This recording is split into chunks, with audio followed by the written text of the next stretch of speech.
What's good guys, another day, another video. And today pag-uusapan natin yung massive season 3 update ng CLM on Cross. Sobrang daming bagong content na dumating. Merong second class advancement, level cap increase, bagong maps, field bosses, ranking changes, at marami pang iba. So kung active kayo sa CLM on Cross, malaking update talaga ito para sa progression natin. So tara, samahan nyo ako guys. Una sa lahat, pag-uusapan muna natin yung Shields Ranking Season 3. Starting Season 3, may bagong participation requirements na sila.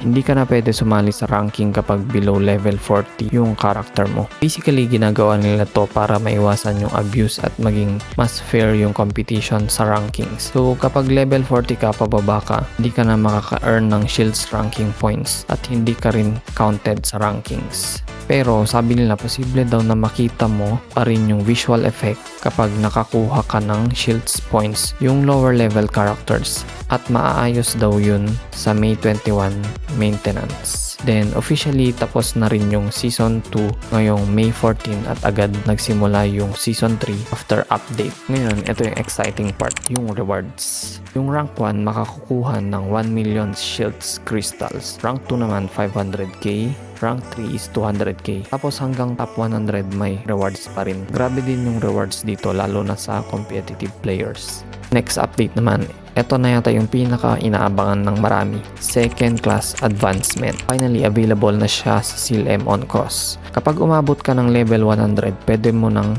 simulan yung advancement quest sa Employment Center Director sa Capital Elim.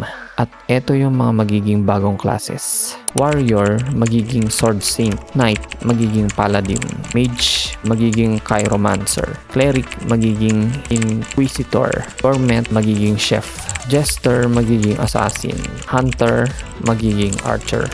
So, mas magiging specialized na yung builds at playstyle ng bawat class. At syempre, kasama dito yung bagong exclusive skills. Kapag natapos mo yung second class advancement, maa-unlock mo yung bagong skills para mas lumakas pa yung character mo. Okay, next naman, level cap expansion. From previous max level, ngayon expanded na hanggang level 120. So, tuloy-tuloy na ulit yung grind natin guys. Every level may additional stat points ka na pwede mong ilagay para mas lumakas yung karakter mo. Next, new maps and regions. Then dahil lumalakas na tayo, syempre may bagong maps din. Dalawang bagong regions yung nadagdag. Una yung lands and region para sa level 80 to 100 players. Frozen area siya na maraming bagong dangers at secrets. Then meron ding Western Ryuk Forest in year 315 para naman sa level 100 to 120 players. Makakapunta kayo dun through training tower sa Capital Elim. At syempre hindi mawawala yung bagong field bosses. Merong Solar Devotee of the Sun sa lands and region. At meron din Darkened Gariel sa Western Ryuk Forest. So, panibagong challenge na naman para sa high-level players. Next naman, Mythic Costume Combine. Available na rin siya ngayon. Basically, pwede kang mag-combine ng Mythic Costumes para makakuha ng iba't ibang items based on probability system. Pero bawat combine, kailangan ng 2 million sigil. So, medyo mahal siya guys. At depende rin daw sa costume parts na ilalagay mo. Next, Ancient Core. Important material daw ito para sa mga naka second class advancement na. So, possible na kailangan ito para sa future progression at upgrades. At lastly, Dungeon Expansion. Expanded na hanggang level 120 yung Sigil Dungeon, Equipment Dungeon at Winter Dungeon. Meaning mas mataas ang difficulty pero mas magandang rewards din para sa late game progression. Ang take ko dito overall, sobrang laki talaga ng Season 3 update nito.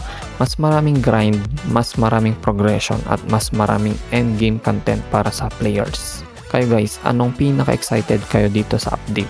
Second class ba? Bagong maps? O yung ranking rewards? Comment nyo lang below. And kung gusto nyo pa ng CLM on Cross updates, guides, and gameplay content, don't forget to like and subscribe. See you sa next video.